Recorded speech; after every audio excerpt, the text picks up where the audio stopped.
Welcome back for another helping of oysters, clams, and cockles presented by Bolin Media. I am Ross Bolin, joined today by Mr. Barrett Dudley to discuss Season 4, Episode 6 of Succession, titled Living Plus. But first, Barrett and I are going to play bitey and see who has a higher tolerance for pain. Barrett, give me your arm. Well, I'm not going to do that, but I am. Okay. But I am thrilled to be here on one of my favorite days of the year, which is the Oyster Clam Co. Investor Day. Welcome everybody to the meeting. This is a day where we like to encourage everybody to become a stockholder or even a board member over on patreon.com/oysters, clams, and cockles. Or I'm sorry, oysters, clams, cockles. But to really get everybody, just juiced and feeling really good about moving over in that direction, we are of course debuting today Clamshell Plus. Oh wow! Where you get to live inside the podcast. That's a huge announcement. Yeah. I'm even Ross didn't even know that I was going to announce this today. He wasn't sure it was ready, but I knew that it was. And while I can't guarantee that the podcast will go on forever in Clamshell Plus, right? It should at least add, I don't know, 10, 20, 30, 50 40, years. 50 years to the podcast, Ross. So it's really big news over here at Oysters, Clams, and Cockles, and for for all of the investors at Investor Day here for Oyster Clam Co. Patreon.com/oysters, clams, cockles. Get in there for, what are you calling this? Clamshell Plus. Clamshell Plus. All right, let's jump into episode 6. And the thought is to get this as good as it can be, Barrett. We open episode 6 with Logan Roy. The late Logan Roy filming a promotional video for a new Waystar product called Living Plus, which is a real estate brand that he says will bring the cruise ship experience to dry land and provide a significant boost to the earnings of their parks division. And Logan could not be more excited, Barrett. Seeing the old man up against a green screen to start this episode was jarring. Yeah, it was. Like seeing a ghost. Yeah, yep. And obviously at first it reads like a flashback, but it turns out not an actual flashback. It's Kendall, Hugo, and Jess, Kendall's assistant, watching this video that Logan recorded before his demise. Yeah. He humorously ends up snapping on the makeup artist and director, yelling, "God, you're fucking useless, the lot of you. You're as bad as my fucking idiot kids," which obviously is harsh because Kendall is watching this video. So Hugo apologizes to Kendall for exposing him to that last bit, and Kendall responds, "That's fine. That's a Valentine's card." And then Kendall actually tells them to play it again. And I like that this... you could take it just at face value, like, oh, wow, look at that. The kids are still being exposed to the evils of their dad even after he's dead. But it ends up playing this massive part in the episode, this green screen video that Logan had recorded for the sake of promoting Living Plus, which obviously we'll get into a little bit more later. But after the intro sequence, Shiv's private jet with a tired interior refuels next to Matson's, so he comes over to meet with her and discuss the Living Plus product launch. And my first question is, Matson says Shiv came 3,000 kilometers. He's like, you came 3,000 kilometers. What, you can't come another 20 meters? Because his plane is parked right out by hers, where he is apparently refueling as well. So, like, what? I don't understand was this like a strategic secret rendezvous? Or because like Shiv was on the jet with her brothers when they left Holland. She was not on her own private jet. Holland? So it makes me wonder, What were they doing in Holland? when they were doing the Gojo The retreat? retreat thing. Wasn't that Norway? Norway? Or one of those, Pretty sure it was up there. Norway. Not Holland. Whatever. I didn't see any wooden clogs. Sweden, out Holland, Norway, they're all the same thing. But yeah, did you have a feel for this? Like, I mean, there. I was taking Shiv at relative face value that it was a convenient stop to refuel wherever they were. and he just happened to be there And as he well. just happened to be there for as whatever well. reason. And, Okay. and they were kind of like joking about and ending up at the same place at the same time. Yeah, because he's been calling her on the phone. It's not like he's been super secretive about like they wouldn't need to meet up in person face to face. No, and her, the way that she kind of reacts to him coming onto the plane and then kind of kicking him off the plane and is just really just kind of like toying with him a little bit or not giving him much. Didn't really read like it was an expected meetup. Right. You know, so I think this was just kind of happenstance and just kind of a, you know, one of those nice moments, you know, like this type of thing just happens when you got to refuel your PJ. Yeah. You know? There's only so many refill spots. There's only so many refill spots for G4s, G5s, G7s, G9s. Is that what we're up to now? I don't know. Yeah. Something High like numbers, that. though. High numbers. Anyway, unrelated to Holland. No Holland. Important though. takeaway. Yeah. Unless they were in Holland to refuel. Which is, I guess is possible. But Matson has no plans of pursuing this product, Living Plus, once his acquisition is complete. He says it's land cruises. Hey, you know how shitty and heartbreaking it is being locked up on a cruise? How about that? But you also get to stay in the same fucking place the whole time, which I loved because I've never been on a cruise, but I make fun of them pretty constantly because it does seem like a living hell that I want nothing to do with. Now, there are cruise people. Yes. Like I have an uncle and an aunt who they love cruises, man. They're going at least once a year on a cruise. But that shit is not for me. Yeah. Especially not with the stories like once a year a cruise ship gets stuck at sea and like the toilets overflow and everybody's miserable out there. So Matson explains to Shiv that there are pieces of Waystar he likes, like her specifically, but there are pieces he hates, rooms he never wants to go into, and that it would be strategically helpful for him to have someone on the inside who understands that, but also him, implying that she could be that person, of course. This felt like them basically giving us the rest of the conversation from the cocaine and whiskey meeting last week. A little bit. Yeah. Right? Yeah. Yeah. Matson also tells Shiv that her brothers went berserk on him last week on the mountain. Or I guess, is it supposed to be yesterday? Is this like one day later? I think this broke our whole like 10 days final season thing. It sure felt like it, right? I think he might have said last week even. So there goes that theory. But yeah. Him giving her that information felt like it might come into play a little bit. I don't know. It ends up fading into the background and just being more info that Shiv has sort of behind the scenes. Yeah.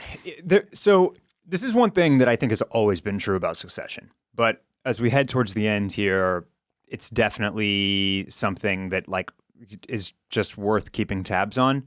I think you never really know what things matter and what things don't. In Succession. Oh, yeah, definitely. Like they just drop seeds everywhere. And then you kind of just don't know which ones are going to spring back up and like actually come into play and which ones were just like interesting for the episode. And that's that. Yeah. You know no, you're not wrong. Like, happens a lot. Case in point, at this point, do you think that our crossed out name is even going to come back up? I don't think so. I mean, it doesn't feel like it right now. Probably the biggest example of something that did come into play for a little bit, and I'm wondering if it's ever going to come back up, is the dead waiter from season 1. No, I think that's long. I think that's long. Like, gone. did that die with Logan? I think they deaded that last season when basically like they console him and we're like, that's not that big of a deal. Yeah. Well, I guess they tell him. Well, you mean when Shiv and Roman console him? Yes. Yeah, and they're like, who hasn't killed somebody? Right.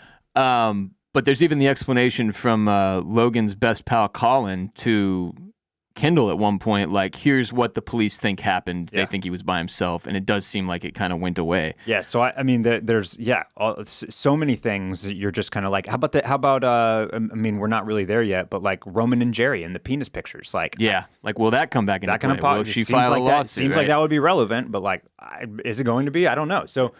All that to say that, like, yes, I think you're kind of right. This does help fill in the what is kind of happening between Matson and Shiv potentially. Like that's like an iron that she's keeping in the fire, and yeah, we'll see. You know, we'll see if the PR thing, if the blood bags ever even matter again, or if that was again just like a rub for the episode. Blood bricks. We are getting blood bags in the mail from our Patreon fans. That's right. Yeah. So Kendall, Roman, and Shiv are in Los Angeles, where Waystar Studios is located, and we get this great overhead shot of like one of their studio lots and offices, which includes a billboard on the side of a building for the Waystar version of Minions, and it's called Morons. It just says morons, and then there's these little yellow like creatures that look like minions behind you. You basically had to be like pausing the fucking screen on this overhead shot to see it, but it was the only billboard present, and it is fucking hilarious. Kendall and Roman meet with the old guard, Carolina, Tom, etc., and attempt to continue their efforts to blow up the Gojo deal by very subtly and understatedly explaining that Matson exhibited non-specific erratic behavior, which Kendall would describe as a meltdown, human Chernobyl. So not so subtle there. But Kendall asks, can we recommend a deal with a person of this character, given everything else and so on, tweets, drug rumors, 50% in stock, that means we are exposed. And you and I got into this a lot on Patreon, especially last week, patreon.com/oystersclamscockles, whether or not what would be their next move? Would they just continue on now that they've gotten this 190 plus offer? Would they just stick with getting the deal done and then move on to Pierce, or would they continue trying to blow it up? We find out pretty early on in the episode they intend to sabotage this thing still, and they haven't really figured out how. But step one is sow doubt amongst the senior members of Waystar, right? They're just trying to put out some negative here. Yep. So Jerry says he's a genius. Nobody minds a genius acting weird. Tom chimes in that it actually probably kind of adds to the mystique.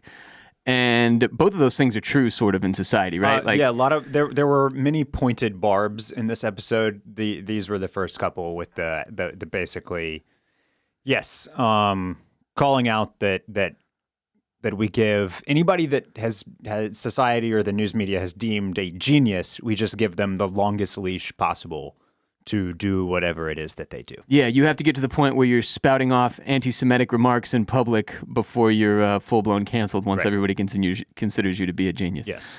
Carl says that Matson's bank and legal team are progressing in a very professional manner, like they're really, things are humming. As Matson says to Shiv earlier in the episode, the deal has a lot of velocity. It's going to go through. And Jerry says that Matson's reputation is priced in to the deal. And so Kendall backs down pretty easily here. Yep. And says that they feel covered and they break from the meeting, right? And you can tell Kendall is trying to be tactful, like not show his hand. But Shiv sees right through it immediately. She stays behind after the meeting and accuses them of trying to fuck the deal and says point blank, boys, you are not good at this, which was accurate. And also sort of how the audience feels, right? Yeah. But she also does not get stuck on this or allow it to be some huge point of conflict. They end up doing the huggy thing, as Roman calls it. And Shiv's assistant awkwardly walks in on them hugging to inform her it is time for her scheduled grieving. Yeah, it kind of like, my takeaway here and then through the rest of the episode is that I'm not, I don't know. I think Shiv is potentially amenable to holding on to Waystar. Yeah, I mean, she didn't, when Kendall dropped that line, Shiv, we could maybe have both. She didn't seem disgusted by it, didn't give one of her little looks that kind of, gives you a glimpse of what's happening under the surface, even though she's not saying certain things. This may have been, I don't know, somebody out there has to crunch the numbers, but we did get quite a few Shiv. Yeah? Yeah? Yes? Yeah? Yeah. They all do that. That's one of the things that it's a Roy that's thing. One of the ways that Roy's talks is by adding that question mark to the end of to all of their sentences. But she drops them a lot. And it made me think damn, she's talking just like Logan. And she seemed very Logan-y. Uses many of them in this episode. Yes, she does. So she goes to her scheduled grieving, and Tom walks in on her scheduled grieving with Greg, who is giving Tom a preview of tonight's selection, which I have to imagine means he was breaking down for Tom what hotties are going to be at this party tonight because they're the Disgusting Brothers. Get your Disgusting Brothers merch at bowlinmedia.com/shop. So Tom basically, being her husband, gets Shiv to let down her guard slightly here and at least admit to what she's doing, that she hasn't had time to process her father's death. She's having her assistant carve out little windows and find her a space where she can get some privacy to cry. And this is right after the huggy thing scene as well, which is the only other time we've seen these three hug like that was right after their dad died. And they're really laying it on thicker and thicker each week, I would note, that they're all struggling with the death of their father. Roman has pretty on-the-nose lines that let you know that, right? Comes out and just outright says some things about how he's struggling with it. Shiv has these grieving time periods that she has scheduled. The only person who's not really giving you what it is he's going through is Kendall. And I think that starts to come out a little bit in the episode here where he's starting to get like manic, basically. But we'll get there. So Tom and Shiv end up having like a grief makeout, I guess. We don't know if they... I kind of assumed they boned in that room. Yeah, you got to think that, I think. Yeah, because as Chaz Reinhold once said, grief is nature's most powerful aphrodisiac. Right, yeah. While Kendall and Roman strategize for the Living Plus product launch presentation, Roman mentions that Tellus... An idiot. I thought Tellus... I thought Tellus was gone. I was kind of surprised to see his name get brought back into this thing. But he's their like finance banking guy, and he has told them that Matson doesn't have juice. Wait, who Tellus? No? Tellus is the dude from earlier in the season when they're out at T. Big Wait, T. so where does T show up again? He doesn't show up. Oh. But Roman mentions that Tellus has told them Matson doesn't have juice past 192 per share. Right. So he's basically at his ceiling as far as financing goes, meaning if they drive the price of the company up higher than what Matson has offered per share, that could be a way out of the deal, which is basically what Kendall is trying to do the rest of the episode. It's basically the plot of this episode 6. So Roman goes to meet with Joy Palmer, who is the head of Waystar Studios, about Callispatron, the film that we have been made aware is a giant, like, $250 million disaster. Yeah. And his goal, Roman, at least going in, is to try to get the hit pump pumping. Yeah. Do you know? I liked in this episode how they kept like feeding each other phrases to use. Kendall throws this pumping thing at him, and you're kind of like, what? And then Roman actually uses it. He uses it. And like, oh my god. But he tells Joy at the beginning of the meeting, like it starts. First of all, it's very awkward from the get-go. Roman is not particularly good at socializing. He doesn't have what they call the social skills. So you can't really tell what direction he's going to go with this thing. And he tells Joy he's going to turn on the money hose for her. And then she keeps giving like these little underhanded sort of jabs at him. Like, I'm sure you are where you are for a very good reason. When obviously the very good reason is that his dad died. But then she tells Roman that basically the leftist leanings of Fuckywood, as Roman calls it, are bumping up against the right-leaning ATN and overall political direction of Waystar as a company, right? And Roman says, I get it, and I love the values. I mean, it's an incredibly evolved, ruthlessly segregated city on this geological fault here. Like, basically giving it right back to her that, like, come on, everybody out in Hollywood pretends they're so liberal and so left, but in reality, like, your city's just as fucked as all the rest, and you live in a bubble where you can't really understand, regular people. Yeah, you know what this made me think of? It's just a curiosity. Like, obviously, like Fox divested their stake in Fox Studios not too long ago, but like, I don't think that there was. They did Fox did an amazing job of compartmentalizing. I feel like the Hollywood studios from, like, the news network has always just felt very, very siloed. And you don't really put them in the same place in your mind. Almost not really. Like, you understand that, like, Fox owned Fox News at one point, or like that all of that Fox was like one and the same. But like, even the network, even like the Fox network, I don't necessarily associate with Fox News. Like, it's very much become its own thing. And I'm not even like totally positive what it actually has ties to now or does not have ties to now. But I don't know. It's just interesting how they've kind of been able to achieve that through one way or another. Just branding, yeah, because it's this kind of makes sense, right? That like that they've got this big studio with like it. They're basically the way that Waystar is shaped. It's almost as if like Disney and Fox News were owned by the same people, right? It's like how that's the type of media company that this feels like, based on the parks and the cruises and the studios and the news and Definitely. everything that they own. So it's kind of interesting. Yeah, I love that they've made it like this amalgamation of the some of the biggest media companies that we're all aware of in reality. And Joy even points out, like, look, specifically, we're all very concerned with ATN backing Mencken really hard because they're concerned about democratic institutions, Right?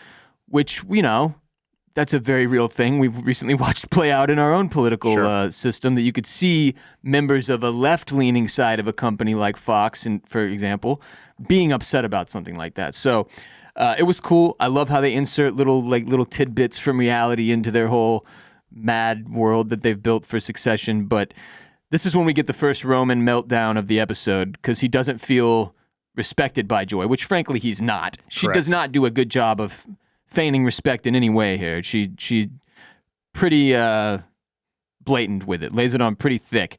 So he ends up firing her on a whim, basically just because she doesn't take him seriously. And we see a lot of this in this episode. Roman really struggling with his self-image, basically, in the wake of his father's death, and wanting to be taken as seriously as he was. And it comes up later why this is a big deal, why he didn't handle it well, why you can't just do what he did. But he's laying Calispatron at her feet, right? Like, with this, the studio is completely out of control. Also, you just made me feel pretty bad about myself, so you're fucking fired. Yeah. And that is that. As the owner of a small business who loves binge watching TV and doesn't know how to cook, too often I end up getting unhealthy takeout. Not anymore, thanks to Factor. And wouldn't you know it, today's episode is brought to you by Factor. This spring, you need nutritious, convenient meals to energize you for warmer, active days and keep you on track reaching your goals. Or let's be real, sometimes you need something healthy to eat while you enjoy your favorite shows from the couch. Factor, America's #1 ready-to-eat meal kit, can help you fuel up fast with ready-to-eat meals delivered straight to your door. You'll save time, eat well, and tackle everything on your to-do list. Too busy to cook this spring? With Factor, skip the trip to the grocery store, skip the chopping, prepping, and cleaning up too. Factor's fresh, never frozen meals are ready in just 2 minutes, so all you have to do is heat and enjoy, then get back outside and soak up the warmer weather, or stay on the couch and enjoy that next episode of Succession. Want to cut back on takeout like I do? Get Factor instead. Not only is Factor cheaper than takeout, but meals are ready faster than restaurant delivery in just 2 minutes. No more waiting for an hour and a half for the delivery guy who ends up canceling after deciding to eat your food in his car. With Factor, you can rest assured you're making a sustainable choice as well. They offset 100% of their delivery emissions to your door, source 100% renewable electricity for production sites and offices, and feature sustainably sourced seafood in their meals as well. This May, get Factor and enjoy clean eating without the hassle. Simply choose your meals and enjoy fresh, flavor-packed meals delivered to your door, ready in just 2 minutes, no prep, no mess. And while I love the convenience, the sustainability, the nutritional value, I have to say, these things are freaking delicious. I just finished my first box over the weekend. Every single meal was legitimately very, very good. I love the smoothies as well. They are delicious. I had one every day last week for breakfast. So if you're living on the fly like I am, I could not more highly recommend Factor. Find a shape for yourself this season. Head to factormeals.com/OCC40 and use code OCC40 to get 40% off your first box. That's code OCC40 at factormeals.com/OCC40 to get 40% off your first box. So Kendall continues planning this whole product launch presentation for Living Plus, and he wants a Living Plus house built on stage with clouds appearing over the house. And here's the rule: no one can say no. Yeah. He then meets with Roman and Greg and tells them that he has looked through the materials and he has an idea. The idea, Barrett, is unbelievable growth. That's it. That's his strategy. So it has worked. Well, it was working for many, many years. He wants to drive the value of the company so high that Matson has to walk instead of buy it. He wants to get a tech valuation for Living Plus, which Greg points out might be difficult because it's hard to make houses seem like tech because we've had houses for a while. But Kendall basically wants to add living forever, or if not forever, more forever, into the product launch somehow. And they're going to push this shit to the moon, Barrett. To the moon, baby. Yeah. Yeah. Roman says he was never crazy himself about dying, and Kendall says, I know, right? It's bullshit. And that's basically like, this is when we find out that Greg is also working on some sort of editing scheme. And if you know... Now, first, is it Greg or is it Pitchbot? I guess it's technically Pitchbot. Which is great that they bring him in just to bounce these things off of him. It's also interesting that Greg is now playing both sides of everything too. Like him and Shiv have really put themselves dead in the middle where they can kind of go either way no matter what happens, right?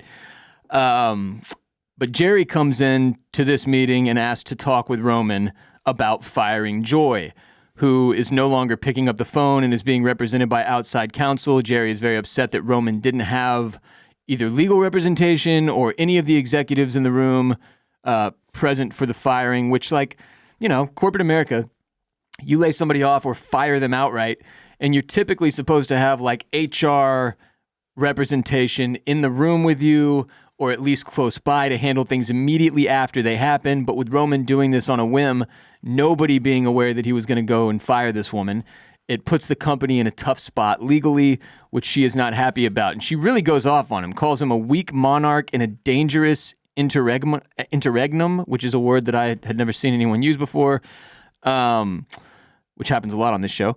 But she, in their back and forth, Jerry starts to piece together like, oh my God, these idiots, they're going to tank this deal. And in the same way that Joy upset Roman by not really respecting him enough or treating him like he's Logan, Jerry upsets Roman and also gets, quote unquote, fired. Like, the guy's just spiraling. And he's on a spree. Yeah, can't keep it together. So Rome tells Ken that he thinks they should let Joy go. Not that he let her go, that he thinks they should let her go. And that also he may have just fired Jerry, Shiv's godmother, Jerry. But that they want to roll, he might want to roll that one back. But he might want to roll it back. When he told Jerry that he wants to fire Joy, Jerry said he might need to roll that back, so he got mad and might have fired Jerry, but they might need to roll that back. And Kendall is like kind of elated. Yeah, I mean, no, I think he's into it. Yeah, in his eyes, he can see Roman sort of coming into his own. Yeah. He's like, I mean, look at you. Who are you going to fire next? And then, like, encourages him to continue. But this was the scene where I was like... Is he asking if he's going to eat Greg and then fire him? Yes. Yes.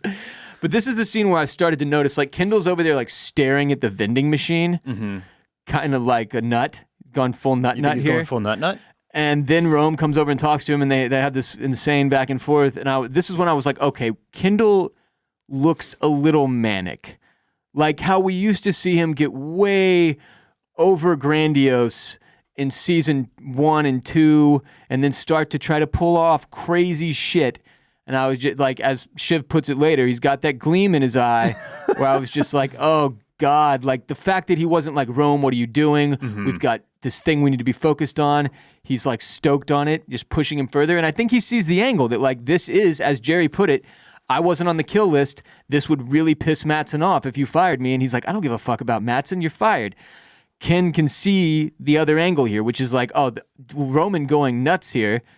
First of all, it's not me doing it, so I'm not on the rope for this. Right. But then it's also good for what we're trying to accomplish, which is to blow this thing up, I think. Yeah, I mean, how did you feel about the firings? Were you like, oh no, bad idea, Rome, can't do that? Yes, he sent this woman pictures of his penis for God knows how long. Yeah, I mean, that one definitely seems dangerous as far as the potential legal repercussions, because you got to think much like, what was the PR woman's name at Gojo? Ebba, much like Ebba, has been keeping notes of everything. And blood bricks. Surely Jerry has been doing something similar. You have to imagine. Like, a lot of evidence just stacked up there. I mean, look, even Carl later in the episode when him and Kendall have their back and forth right before the presentation, he says his threat is, I will squeal. Yeah. All of these people know way, way, way too much. Right. Dating far before, in the case of Carl and the old guard, and what's her name, Jerry here, they've got a lot. Now, here's one thing. Historical information. To ask, I don't even know if Kendall knows about the dick pics between Rome and Jerry.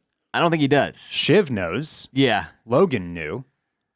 But that's another thing that just kind of got buried and swept under the rug a little bit. Yeah, but like you said, you've got to imagine that she's holding that pretty close to her chest right. here. So I feel like she has a lot of ammo to come back at them with. And as mentioned, she wasn't on the kill list, so theoretically she could just be brought right back in with Matson if the deal goes through. Having said that, I didn't hate the firings.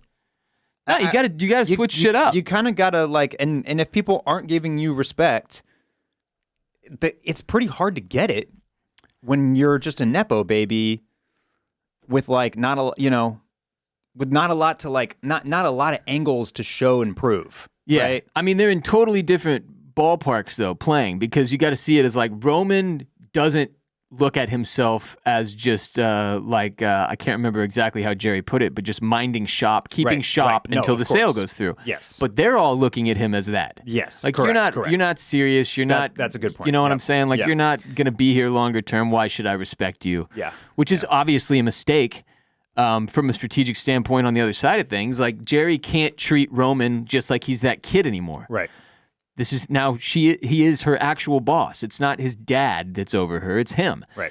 And Joy just outright, she poked the bear. Yeah. Basically. Should have played that one differently.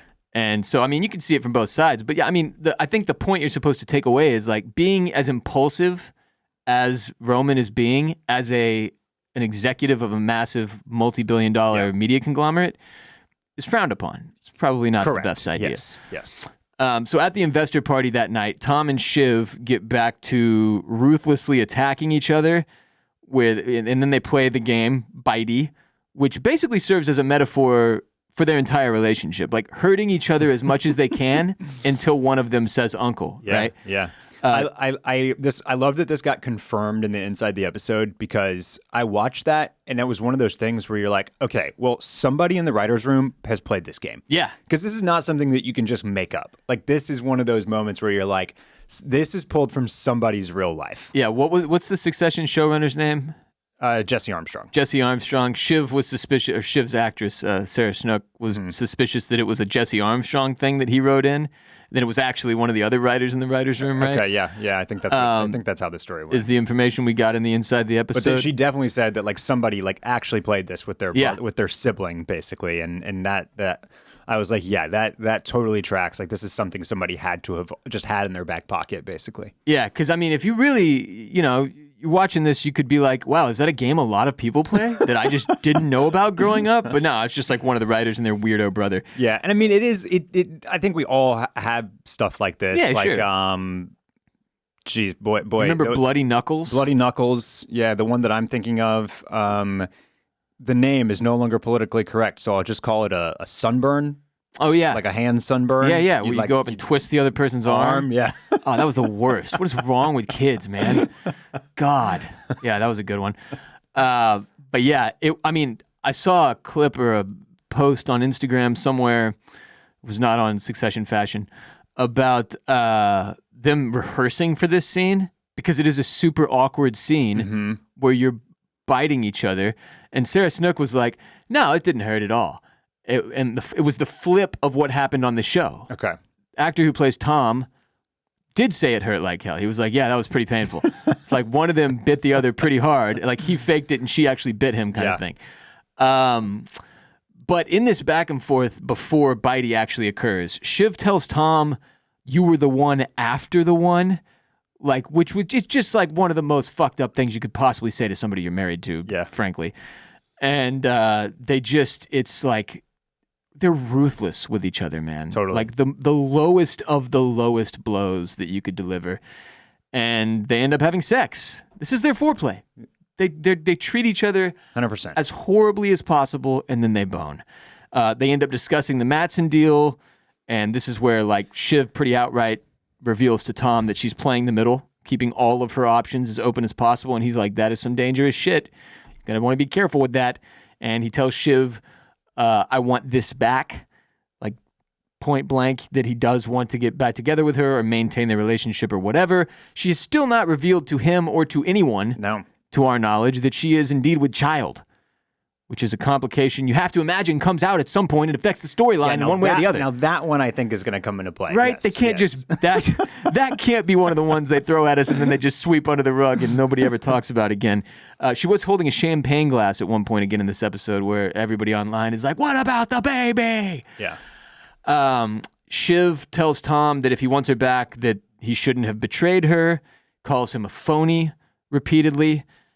Tom then, I guess, the read for me was that in an effort to establish himself as a non-phony, somebody who's actually being truthful and real, he tells Shiv that he has thought a little bit about money all his life, how to get money and how to keep money, and that Shiv kept him out.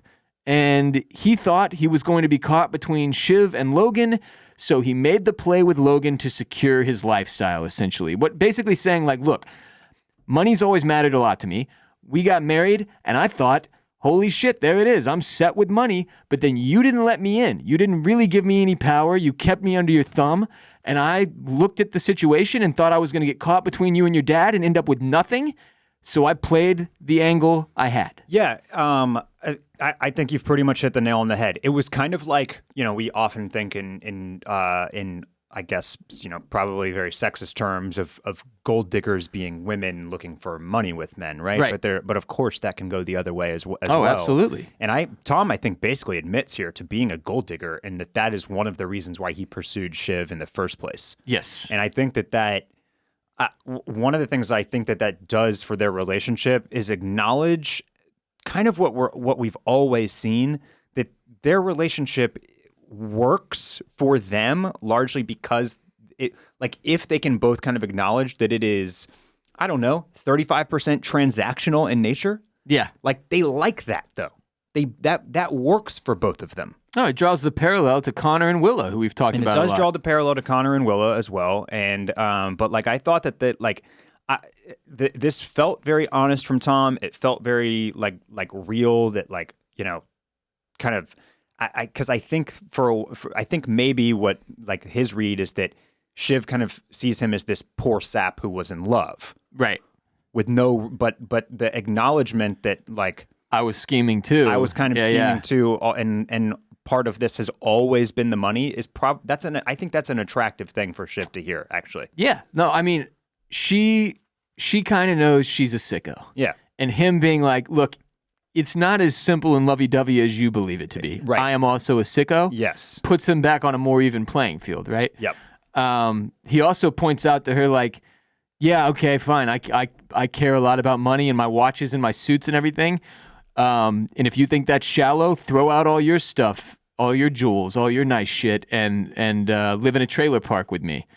And Shiv says, well, I'd follow you anywhere for love, Tom Wamsgans. And then they share an evil laugh. They're both like,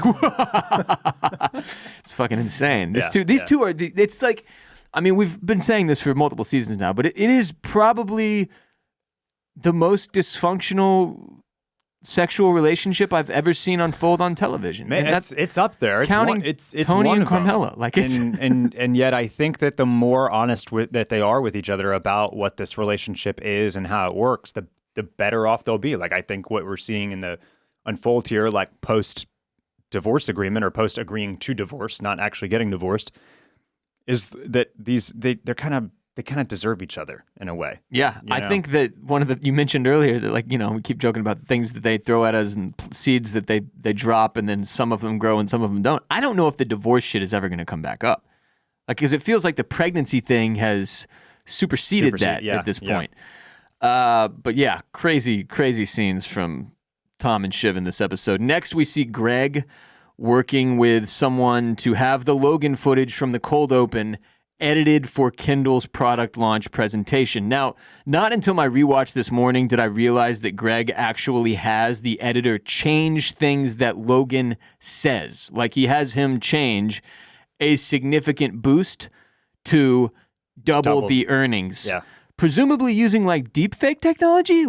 How else would you do this? Because his mouth perfectly matches double the earnings. Yeah. So one of the things that I was thinking about here is that if this was all happening in, let's see, what are we, May of 2023 now, That's not even a question for the editor. They just plug it into the AI machine. Oh, yeah. Well, he wasn't saying he couldn't do it because he was lacking the skill set. He was saying he couldn't do it because he was noticing the highly questionable moral issue here, that this is a dead man whose voice he's going to be editing to say something completely different. I think he didn't want to get in trouble. Okay. All right. So maybe that's it. But I think what they were saying that he was doing is that they just, because we kind of get confirmation of this at the end when Roman keeps watching the little loop that somebody sends him. It's just that they had pieced together just the syllables, basically. Sure. To make him say double the earnings. Well, it's like how you'll see that clip. It'll be like, President Biden sings Mariah Carey or Miley Cyrus or whatever, and it's just 100 different sound bites from, more like 1,000 probably, from all these different speeches and shit. Exactly. For sure. I just thought it was insane when you actually watch the video later on in the episode. His mouth matches the words they have put in for him to say. It felt like they used a combination of everything we're talking about, probably, right? Yeah, maybe so. But technology, hashtag technology. Yes. Houses, not technology, though. Yeah, exactly. We've had them for a while. They've been around for a while. So Kendall works with Pete, who I think is like an accountant, like one of their high-end accounting He's a bookkeeper. Consultants. And he's a finance guy. He's working with him to drive up their 5 and 10-year projections to extremely unrealistic levels in an effort to drive up the value of the company so Matson can't buy it. That's basically, he's just pressuring this dude repeatedly. Like, how high can you make these numbers? And if it feels scary, it's because the potential is scary, Barrett. That's why it feels scary. I love this scene. I think this is like oftentimes sort of like, look, they're painting a picture here that's not unrealistic about corporate America either. And it's that absolutely people go and find this gray area with shit, with projections and the like, and with company valuations that are just nonsensical. Oh, and there are so many nods to the fact that like projections are just bullshit, basically. Yeah, Ken even says like just projections, right? Just projections, and kind of like points to his head. Yeah. They're up here, man. And then he's like, no, but seriously, Pete's got it. Like you can just make numbers say anything you want them to. You know what I mean? Like, so that's the thing about numbers is they're numbers. They are just numbers. Yeah. In the morning, presumably after pulling an all-nighter because he nods to the fact that he's going to work through the night, Kendall is devastated by the production crew's inability to pull off the house and the clouds like he asked for. When he asked to see the clouds, they just blow smoke out. This kind of reminded me, like it made me think of, speaking of manic episodes, Kanye West building his childhood home on the set for the Donda performance or whatever, except that Kanye actually has the wherewithal to pull it off, whereas Ken ends up with this like half of a house and some fucking smoke above it. Yeah. Well, Kanye probably didn't try to do it in 24 hours. That's probably true. But yes, it did. Same kind of insane idea. Yeah. Right. Today's episode is also brought to you by Bird Dogs. Bird Dogs makes the most comfortable and versatile shorts, pants, and bathing suits in the entire world. I've been wearing them for several years now. They cannot be beaten. I wear Bird Dogs to sleep, to do yard work, to work out, wear them to go swimming, wear them to do anything and everything. They fit great, they feel great, and they look great. They're just great shorts. I would argue the greatest. They even look good on my chicken leg having ass. Phenomenal shape. I've got the Art Fart Knockers, Duffy the Vampire Slayers, Uncle Bucks, Teddy Rubskins. Just got several new pairs in a box last week. Barrett got some new ones as well. Whole gang of them. If you want to look like money while you're working in the yard or swimming at the pool this summer, Bird Dogs are the move, and their pants are great for the golf course, the boardroom, or the bar. #versatile. So click on the link in the description below to go to birddogs.com and enter code OCC at checkout, and they will throw in a free Yeti-style tumbler with every order. That's birddogs.com, code OCC, to make sure you look good all summer long, and you'll get a free Yeti-style tumbler with every order while supplies last. Go to birddogs.com, code OCC at checkout today. So Shiv comes into the presentation room and talks to Roman about the numbers that Kendall has come up with, and suggests that, again, Kendall has that gleam in his eye, that they need to stop this whole thing from happening, and they need to protect Kendall from himself. So she gets Roman thoroughly spooked. Harry, you've got that crazy look in your eye. And it's just before the presentation. So Roman goes backstage to talk to Kendall, who is wearing his flight jacket, which he also had one made for Roman because they're co-captains.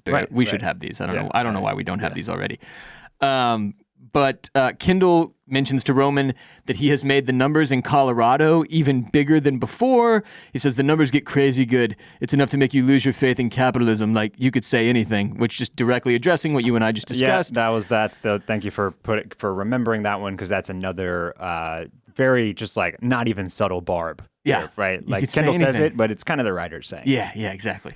Roman tells Kendall, basically, in so many words, you do this just by yourself. I'm not going to be a part of the presentation. Did this track for you? Because I really thought that like Shiv and Roman are saying like, we need to pull the plug on this. Like, let's not do this. Right.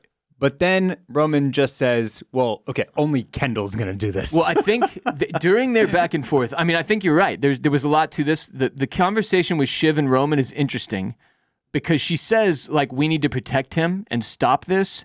But I think it translates to Roman like, well, I can try, but also, no matter what, I can protect myself. Right? Yes. Yeah. So he goes in there. That's how it shakes out, is Roman just protects himself. Well, when he first hears what Roman is saying, Kendall gets that look we've seen him have several times, which is almost like, again, it's why the mania sort of comes in here. From these crazy high highs, we're going to change the world, biggest numbers possible, to these super, super lows where he's like, well, that was the idea, though. You can tell he's heartbroken that his brother doesn't want to get involved.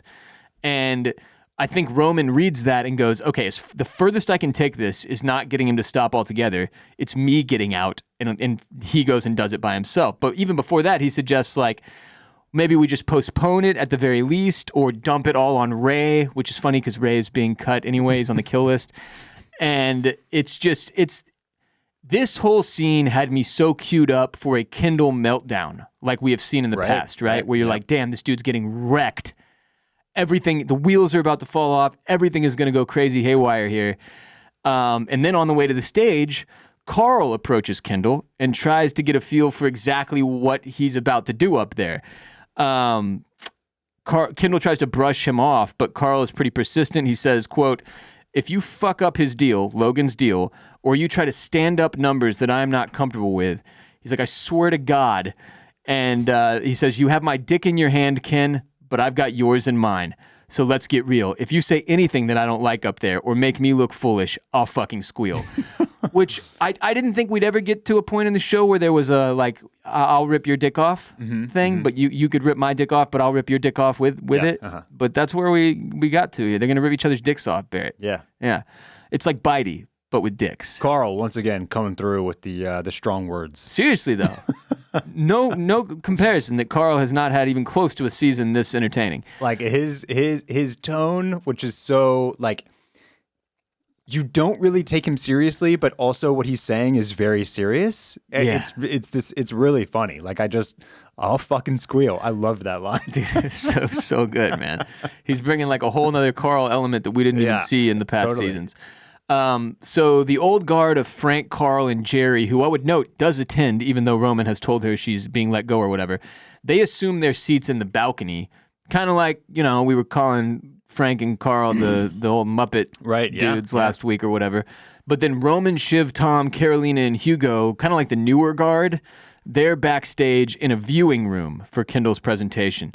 So Kendall comes out on stage to, applause, and he says, big shoes. Big shoes. Big shoes. Big shoes. Big shoes. Just over and over. And thus begins like a 15-minute anxiety storm for every one of us as viewers, where you're just like, oh my God, what is about to happen? But they kind of trick you. They start you off with this low point where he's sort of a joke, and he makes the teleprompter joke where he's like trying to be Mr. Cool, like, yeah, they've got all this shit for me to say, but I'm just going to throw that out the window and go off the top. And you're like, oh my God, no, what? He ends up bringing his dead dad into the presentation on a giant screen behind him via the footage that Greg had Mr. Snippy Snip edit for him. And it was very John Hammond in Jurassic Park when John Hammond gives the presentation utilizing on-screen John Hammond behind him, like pricking the finger for the DNA and all that shit. And he gets into Living Plus. We're talking integrated, everyday character IP life enhancement, Barrett.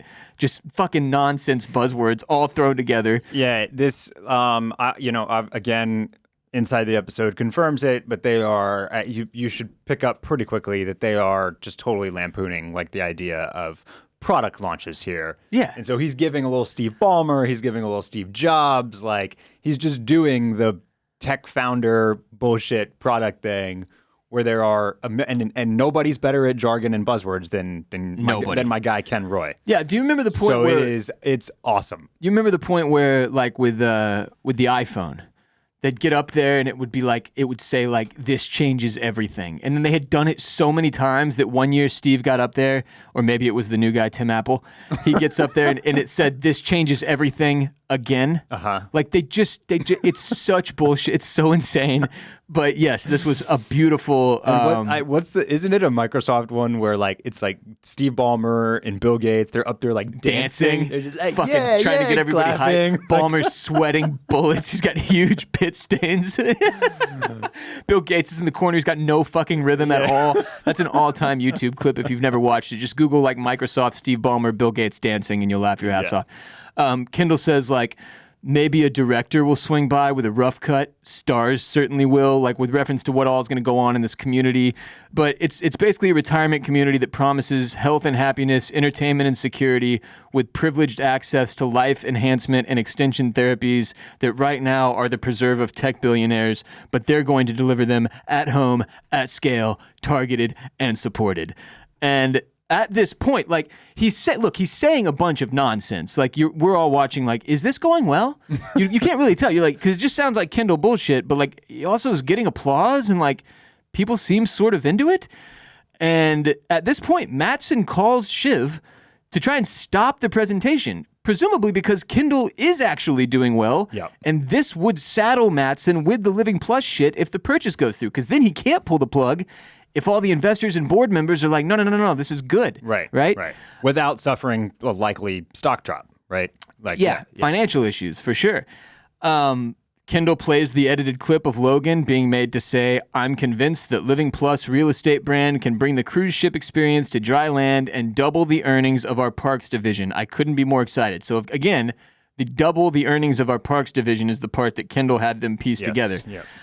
Using your dead father's likeness and voice to destroy the deal he himself set up is next level cutthroat craziness here. Yep. And then Ken ends it beautifully by inserting emotion into the presentation by basically saying it would be priceless to get another year with his own dad, right? He talks directly to his dad on the screen saying, I miss you, Dad. I love you, Dad. And then the screen like fades to white, like Logan has gone to heaven. And we find out very quickly here the response to Kendall's presentation on social media is overwhelmingly positive, but Matson throws out a tweet that reads, Doderick macht frei. And this is a reference to Arbeit macht frei, which is a message that appeared on the entrance of concentration camps, meaning work makes one free. But his joke, obviously, is that it's Doderick, which is the Waystar mascot dog. It's their Goofy. Mm-hmm. It's the Goofy of Waystar. And it's Doderick makes one free. Which, just on face value, funny and terribly distasteful joke. But Kendall recovers well enough to cause it to backfire. Like, he ends up he's like, I wouldn't have said that. And I mean, when you put it in the larger perspective, the jackass Logan Roy's son, Kendall, who everyone knows to be kind of a laughingstock, being able to turn this very genius tech founder's tweet into like he's when again going off the rails, kind of, right? He also doesn't really like take the bait here of totally just throwing Matson under the bus. He does either. It very and tactfully, being like, he doesn't go off into any drug things, or that he's unfit, or that he can't run this thing, or that he totally handles it like man. Extremely diplomatic, and gets the right result, which is that Matson deletes the tweet. He backs down, and backs off of it. When you if you pause the screen when Hugo is showing them Matson's tweet, there is a tweet below Matson's from Francis Mena. It's supposed to be just like a random Twitter user, I think, that says, "What would you say to an offer of immortality?"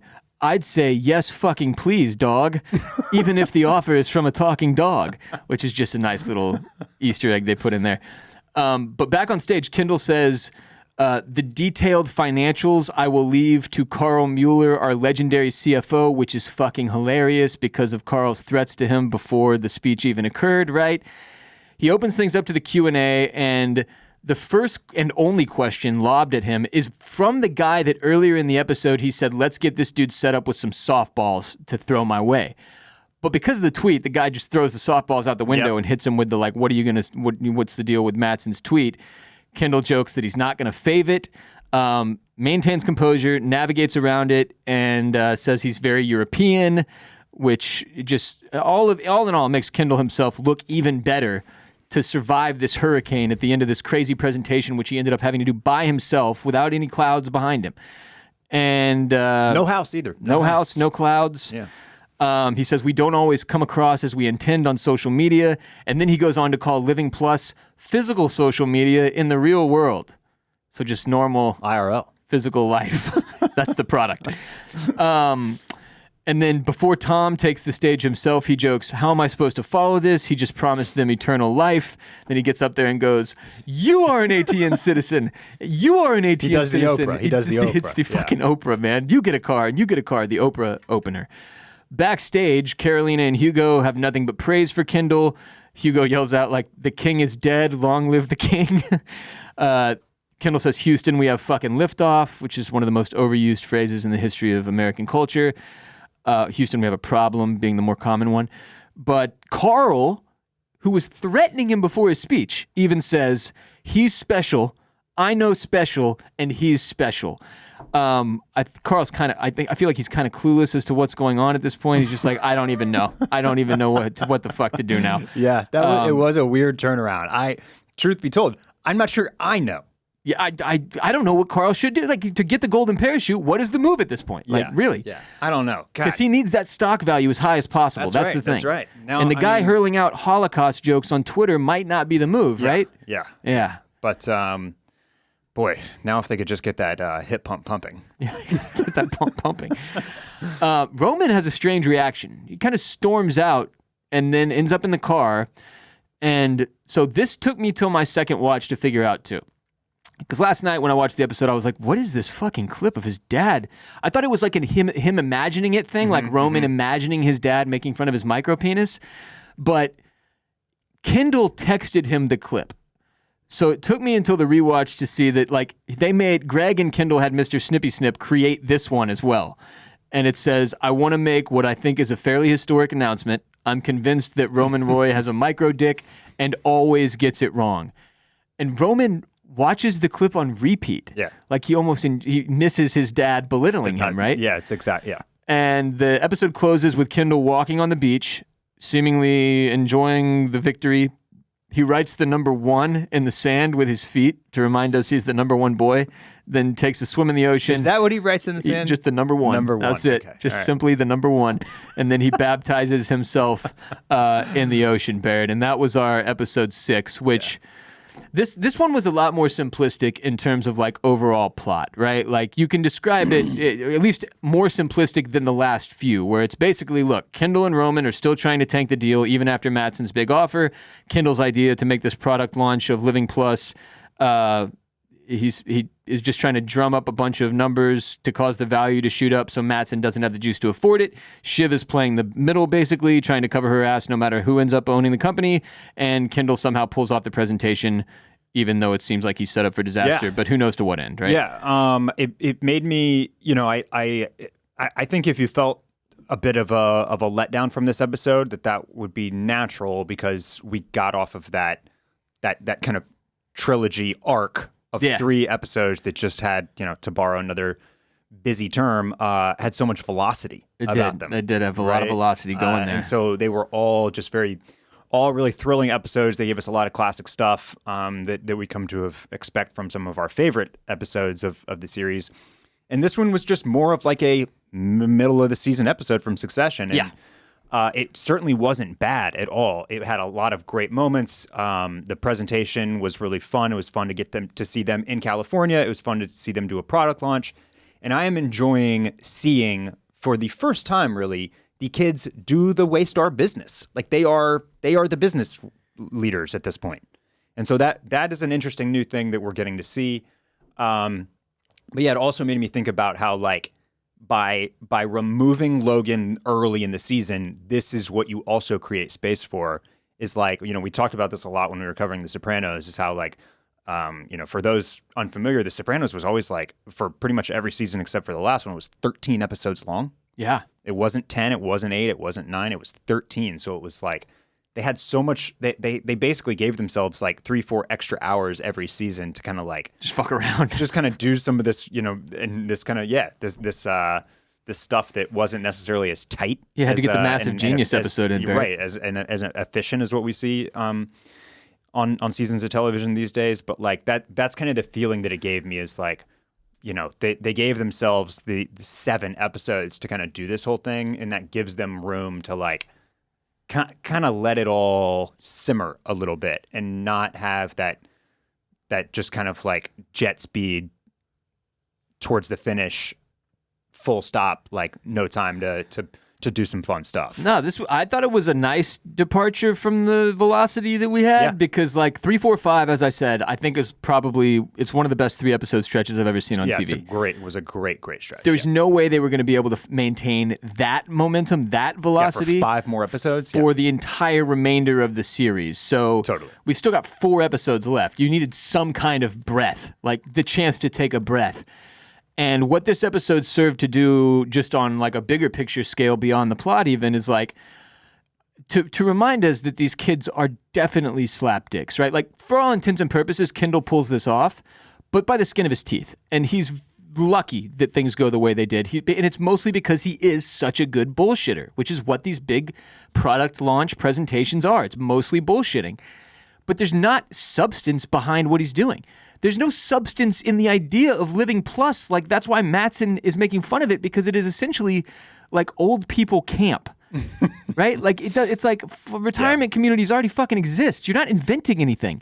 They're not going to have directors and actors rolling through the communities and fucking presenting like showing rough cuts of films. Sure they will. It's an insane pipe dream.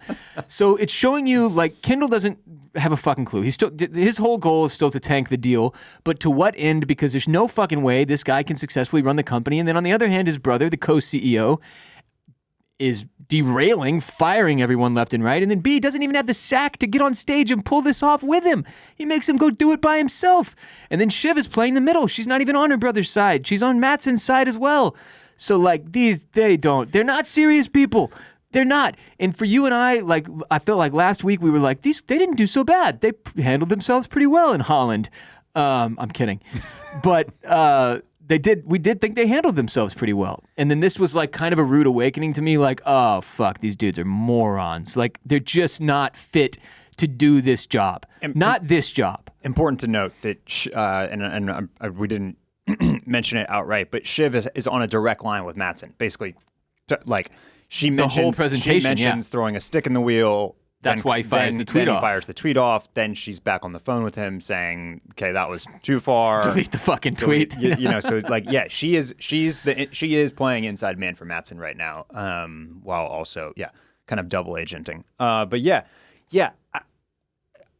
I'm not necessarily pushing back on what you're saying, but I do find myself with a sense of, I think you're right. I think that is what we're seeing here, is these people trip over themselves at the very beginning of this job because they're just not cut out for it. But at the same time, I don't know. Like, I really don't know. Like, I don't know. Like, could they pull this off? Could they actually do this? I'm not sure. Dude, no way. Absolutely no chance. But we got 4 more to find out. I would note, apparently the series finale has a runtime of 90 minutes. So we're going to get a full hour and a half for the last episode, which apparently has been confirmed. All right. I'm just saying, I don't know what the word confirmed means anymore, though, because I thought the 10 days, 10 episodes thing was confirmed, and that doesn't feel correct anymore. But the runtime of the final episode, episode 10, is supposed to be 90 minutes long. So that will be a hell of a ride for us as podcasters trying to jam that all into an hour-plus podcast here. Hey, shouts to Jess, by the way. Phenomenal she gets a name mentioned every now and then when we talk about the show, but she's the real grind boy out there. Oh, she's great. She's nonstop. What an assistant. Just absolutely, like, all gas, no brakes. Oh, yeah. I saw part of I don't remember if it was inside the episode or another interview with her, where the actress who plays Jess was saying that Jeremy Strong essentially tasked her with like researching the living shit out of what it is actually like to be an assistant, like so that she would be as fully immersed into the role as possible, because he is a psychotic method actor, and he needed her to be able to kind of go there with him, right? Yep. So yeah, no, shouts to her, to that actress, for being willing to do that, because she really is like... I don't think she gets any holidays. I don't think she gets any breaks. Nah. Pretty sure she's working weekends. Trying to build houses and for and what? shit. Like you know, like can we get her a promotion or something? At some point. Surely hopefully. it's coming for her, right? Yeah, I don't know. Anyway, we'd appreciate it if all season long you'd support our sponsors by using our dedicated URLs as codes. That's how we pay the piper here at Oyster Clam Co. Today we've got Factor. Use code OCC40 at factormeals.com/OCC40 to get 40% off your first box. And Bird Dogs. Go to birddogs.com. Use code OCC for a free Yeti-style tumbler with your order. Links and codes for today's sponsors in the description of this episode. Go now, since it is Investor Day, to patreon.com/oystersclamscockles for even more coverage of Succession's final season. Remember, we do an exclusive ad-free episode every week driven by hotline calls from the Oyster Clamco board members on patreon.com/oystersclamscockles, and you get a whole lot more when you join for as little as $5 a month to support our show and enjoy so much more exclusive OCC content ad-free. If you're an F1 fan, check out Bolin Media's premier F1 programming from Formula Bone at youtube.com/@Formula Bone. It's like Formula One, but with a B in front of the one. Formula Bone, and at Formula Bone on all social media. For more from me, the Ross Bolin Podcast, wherever podcasts are played. Follow Barrett at Barrett Dudley on Instagram and Twitter. For more of everything else that Barrett does, I'm at WR Bolin on Instagram and Twitter. Go to bolinmedia.com/shop to grab yourself some merch. Barrett and I will be back on Thursday to further digest and discuss episode 6 of the final season of Succession on patreon.com/oystersclamscockles. But thank you for being here today. Thanks for listening. Thanks for supporting. Thanks for watching on youtube.com/@oystersclamscockles. Until next time, fuck off.